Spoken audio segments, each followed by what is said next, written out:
जिस बुलेटिन में आपका स्वागत है। मैं हूं आपके साथ अभिलाषा गर्ग। एक नजर हेडलाइंस पर।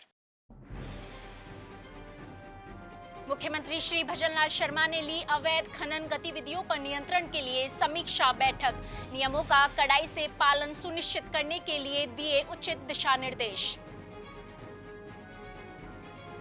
मुख्यमंत्री श्री भजनलाल शर्मा ने ली सहकारिता विभाग की समीक्षा बैठक। कहा, सहकार से समृद्धि की भावना के साथ कमजोर वर्ग का सशक्तिकरण राज्य सरकार की प्राथमिकता। मुख्यमंत्री ने प्रदेश की कृषि मंडियों में आधारभूत सुविधाएं सुदृढ़ करने की दिशा में लिया अहम निर्णय। कृषि उपज मंडी समितियों में 66 करोड़ से अधिक की लागत के विभिन्न विकास कार्य के प्रस्ताव को दी मंजूरी। मुख्यमंत्री श्री भजनलाल शर्मा ने आज मुख्यमंत्री निवास पर अवैध खनन गतिविधियों पर नियंत्रण के लिए की गई कार्रवाई के संबंध में समीक्षा बैठक ली।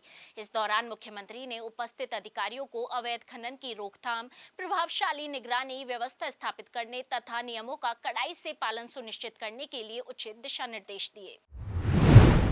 मुख्यमंत्री श्री भजनलाल शर्मा ने मंगलवार को मुख्यमंत्री निवास पर सहकारिता विभाग की समीक्षा बैठक ली। मुख्यमंत्री ने कहा कि राज्य सरकार के अंत्योदय के संकल्प को साकार करने में सहकारिता की महत्वपूर्ण भूमिका है। सहकार से समृद्धि की भावना के साथ समाज के कमजोर वर्ग को सशक्त बनाना राज्य सरकार की प्राथमिकता है। उन्होंने कहा कि हमारे गांवों को समृद्ध और खुशहाल बनाने के लिए राज्य सरकार प्रदेश की प्रत्येक ग्राम पंचायत स्तर पर ग्राम सेवा सहकारी समितियों की स्थापना कर रही है। उन्होंने कहा कि प्रदेश के किसानों को सशक्त और समृद्ध बनाए जाने में सहकार आंदोलन की महत्वपूर्ण भूमिका है।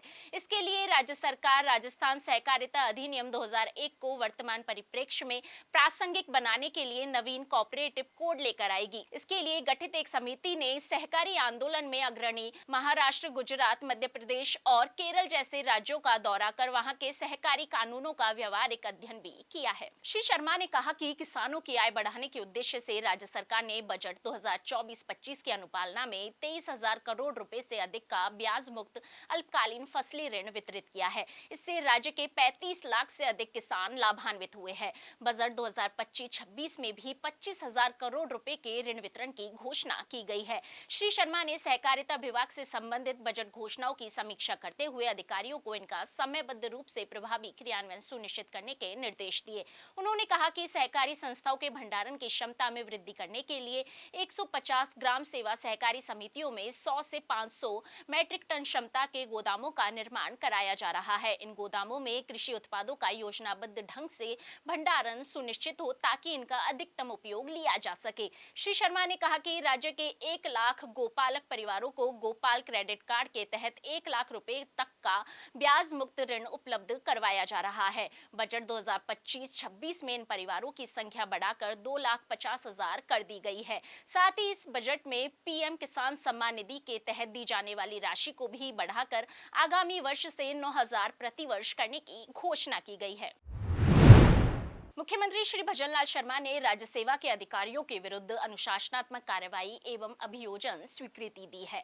मुख्यमंत्री ने राज्य सेवा के अधिकारियों के विचाराधीन 18 प्रकरणों का निस्तारण करते हुए कुल 21 अधिकारियों के विरुद्ध कार्रवाई की है। श्री शर्मा ने भ्रष्टाचार निवारण संशोधन अधिनियम 2018 के तहत कुल 5 प्रकरणों में अभियोजन स्वीकृति जारी की तथा 4 अधिकारियों के विरुद्ध धारा 17A में भ्रष्टाचार के आरोपों की विस्तृत जांच, अनुसंधान की पूर्वानुमति भ्रष्टाचार निरोधक ब्यूरो को प्रदान की। सेवानिवृत्त अधिकारियों के पुराने प्रकरणों का निस्तारण करते हुए 4 अधिकारियों को पेंशन रोके जाने के दंड से दंडित किया गया, जिसमें से 2 प्रकरणों में 100% पेंशन रोके जाने का निर्णय किया गया। इसी प्रकार सेवारत अधिकारियों के 5 प्रकरणों में 7 अधिकारियों के विरुद्ध विभिन्न आरोपों के प्रमाणित पाए जाने से संबंधित अधिकारियों की वार्षिक वेतन वृद्धि या रोके जाने के दंड से दंडित किए जाने का निर्णय किया गया। 2 प्रकरणों में सेवानिवृत्त अधिकारियों के विरुद्ध प्रमाणित आरोपों के जांच निष्कर्ष को अनुमोदित किया गया।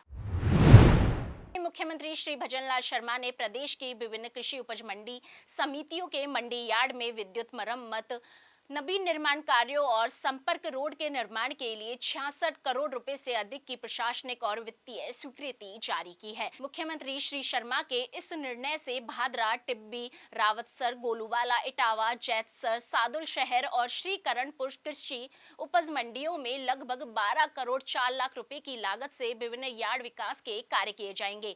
कोटपुतली, सुमेरपुर, सूरतगढ़, कोटा, श्रीगंगानगर, नागौर और गोलूवाला मंडियों में लगभग 39 करोड़ 98 लाख रुपए की लागत से संपर्क सड़कों का निर्माण करवाया जाएगा। उप मुख्यमंत्री दिया कुमारी ने कल लोक निर्माण विभाग के अधिकारियों की बैठक लेकर प्रदेश की सड़क परियोजनाओं एवं विकास कार्यों की समीक्षा की। बैठक में वार्षिक बजट हेतु केंद्र को नए प्रस्ताव भेजने, CRIF के अंतर्गत प्रस्तावों को जल्द बनाने तथा PMGSY के अंतर्गत सभी नवीन प्रस्तावों को जल्द पूरा करने के निर्देश के साथ ही राजस्थान बजट में घोषित सभी कार्यों के जल्द से जल्द टेंडर लगाने और उन्हें समयबद्ध पूर्ण करने व निर्माण कार्यों में गुणवत्ता को प्राथमिकता देने को लेकर चर्चा की। साथ ही निर्माणाधीन राजस्थान हाउस में राजस्थानी सत्यापन और कल की जीवंत तस्वीर दिखाने व निर्माण कार्य में राजस्थानी सामग्री का अधिकतम उपयोग करने, जयपुर के 200 फीट बाईपास सहित शहर की ट्रैफिक समस्याओं के समाधान हेतु कार्य योजना बनाने व उन्हें तत्काल रूप से लागू करने के निर्देश दिए गए तथा प्रदेश में चल रही विभिन्न रिंग रोड परियोजनाओं, ब्लैक स्पॉट्स का निवारण, Delhi Mumbai express way, Amritsar Jamnagar economical corridor आदि की समीक्षा की। वह विकास कार्य को समय सीमा की अवधि में पूरा न करवाने वाले अधिकारियों पर कठोर कार्रवाई के निर्देश दिए गए। इसी कड़ी में राज्य सरकार ने किसानों को बड़ी राहत देते हुए खरीफ 2024 में वितरित अल्पकालीन ब्याज मुक्त फसली ऋणों की अदायगी तिथि आगे बढ़ाने की स्वीकृति दे दी है। राज्य सरकार के इस निर्णय से 2.19 लाख से अधिक किसान लाभान्वित होंगे। सहकारिता राज्य मंत्री स्वतंत्र प्रभार श्री गौतम कुमार दत्त ने बताया कि इस संबंध में वित्त विभाग से स्वीकृति प्राप्त हो चुकी है। केंद्रीय सहकारी बैंकों द्वारा पैक्स लैंप्स के माध्यम से खरीफ 2024 में ऋण प्राप्त करने वाले किसान अब 30 जून 2025 अथवा ऋण लेने की दिनांक से 12 माह जो भी पहले हो ऋण राशि चुका सकेंगे। पूर्व में ऋण चुकाने की अवधि 31 मार्च 2025 निर्धारित थी, जिसे आगे बढ़ाने की मांग की जा रही थी। राज्य सरकार ने इस मांग को स्वीकार करते हुए किसानों को बड़ा तोहफा दिया है। श्री दत्त ने बताया कि तिथि आगे नहीं बढ़ाए जाने पर लगभग 2.19 लाख किसानों पर बकाया लगभग 778 करोड़ रुपए का ऋण अवधि पार हो जाता। ऐसी स्थिति में इन किसानों को शून्य ब्याज दर पर फसली ऋण सुविधा का लाभ नहीं मिल पाता। साथ ही ऋण अवधि पार होने की स्थिति में उन्हें 2% पेनल्टी का भुगतान भी करना पड़ता। सामाजिक न्याय व अधिकारिता विभाग के निदेशक एवं विशिष्ट शासन सचिव श्री बचनेश अग्रवाल ने कहा कि बजट घोषणाओं के क्रियान्वयन में किसी भी तरह की लापरवाही या देरी बर्दाश्त नहीं की जाएगी। राज्य सरकार की सर्वोच्च प्राथमिकता बजट घोषणाओं को धरातल पर उतारने की है। उन्होंने कहा कि अधिकारीगण माइक्रो प्लानिंग कर घोषणाओं को मूर्त रूप देने में जुट जाए। सामाजिक न्याय एवं अधिकारिता मंत्री श्री अविनाश गहलोत के निर्देश पर श्री अग्रवाल ने बुधवार को सामाजिक न्याय एवं अधिकारिता विभाग के मुख्यालय अंबेडकर भवन स्थित कॉन्फ्रेंस हॉल से जिला स्तरीय अधिकारियों से वीडियो कॉन्फ्रेंसिंग के जरिए बैठक ली और आवश्यक दिशा निर्देश दिए। इस दौरान निदेशालय सहित संबंधित अधिकारीगण उपस्थित रहे। इस दौरान उन्होंने योजनाओं के बेहतर क्रियान्वयन और संचालन के लिए अधिकारियों की प्रशंसा भी की तो कम प्रदर्शन करने वाले जिलों को मोटिवेट भी किया। उन्होंने कहा, घोषणाओं की उच्च स्तर पर निरंतर समीक्षा की जा रही है। ऐसे में अधिकारीगण किसी भी स्तर पर कोर कसर नहीं छोड़े। मातृत्व वो धड़कन है जिसकी लय भविष्य को आकार देती है। इसीलिए गर्भावस्था में महिलाओं को गुणवत्तापूर्ण स्वास्थ्य सेवाएं सुलभ कराने हेतु प्रतिबद्ध है राजस्थान सरकार। चिकित्सकों द्वारा गर्भकाल की दूसरी और तीसरी तिमाही में दी जाती है सोनोग्राफी जांच की सलाह।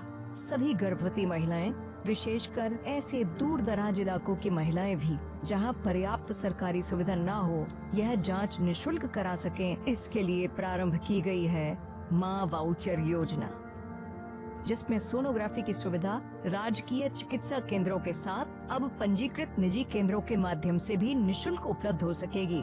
इसके लिए संबंधित केंद्र के चिकित्सा अधिकारी द्वारा जारी वाउचर की एक प्रति पंजीकृत निजी सोनोग्राफी सेंटर पर देकर निशुल्क जांच कराई जा सकती है। योजना के क्रियान्वयन पर लगभग 10 करोड़ रुपए सालाना राज्य सरकार द्वारा किया जाएगा वहन और प्रति माह 30,000 गर्भवती महिलाओं को दी जा सकेगी राहत। डबल इंजन सरकार का संकल्प, आयुष्मान भारत, आयुष्मान राजस्थान। सुजस बुलेटिन में आज के लिए इतना ही। फिर होगी आपसे मुलाकात, तब तक के लिए नमस्कार।